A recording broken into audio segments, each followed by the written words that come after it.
Bonsoir, chers téléspectateurs de l'RL TV. Faire le déplacement du côté du siège de l'Association des producteurs de bananes de la vallée du fleuve Gambie, dénommé APROVAC, parce qu'un sinistre, en tout cas un incendie, s'est déclaré dans la nuit du 3 au 4 février, occasionnant des dégâts énormes.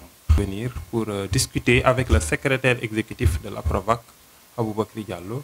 Il va revenir sur la situation, lancer un appel à qui veut l'entendre. Aboubakry Diallo, je suis le secrétaire exécutif de l'APROVAC, qui est l'association des producteurs de la vallée du fleuve Gambie, qui regroupe environ 728 producteurs qui sont dans les communes de Missirah, Neteboulou et de Dialokoto, dont le siège se trouve ici dans la commune de Tambacounda. Donc nous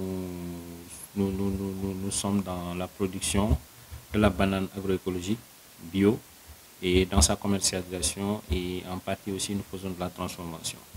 Donc dans la nuit du 3 février au 4, un incendie s'est déclaré la nuit dans un de nos périmètres qui se trouve dans le village de Wassadou Dépôt dans la commune de Dialokoto.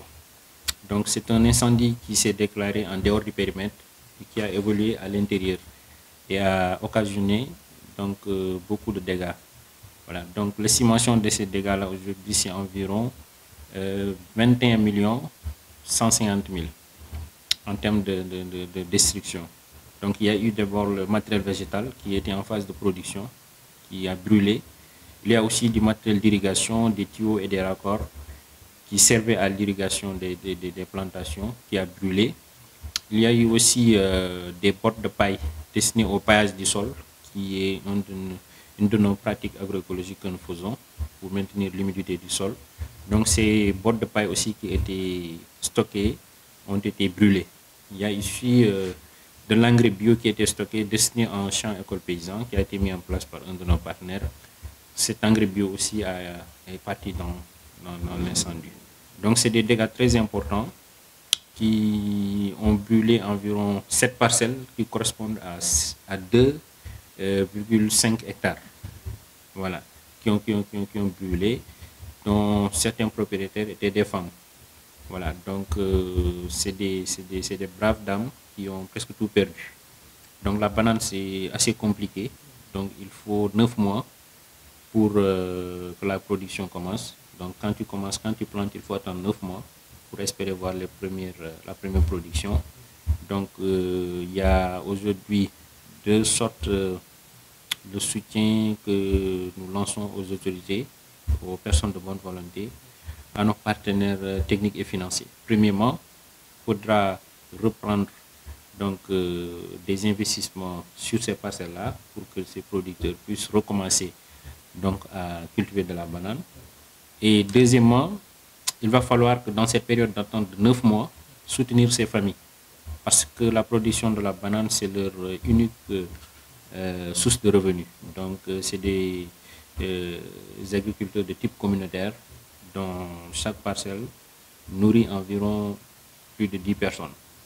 Voilà, donc c'est sur ces parcelles-là que les familles comptaient pour payer leurs dépenses de nourriture quotidienne, pour payer donc la scolarité des enfants et d'autres frais au niveau des familles.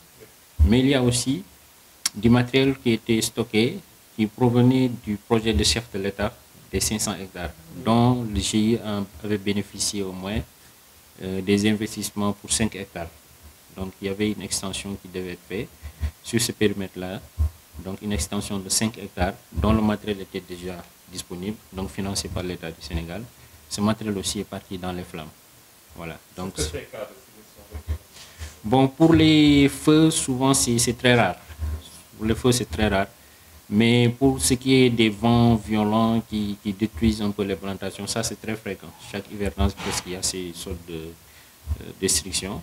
Donc voilà, nous ne restons pas les bras croisés parce que nous apportons des solutions donc, dans la mesure de nos possibilités.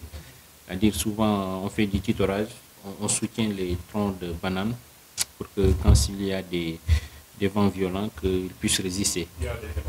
Il y a des inondations. Les inondations, c'est très difficile.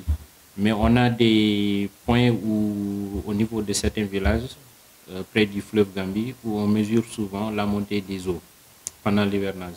Et en conséquence, s'il y a des risques d'inondation, on prend les devants.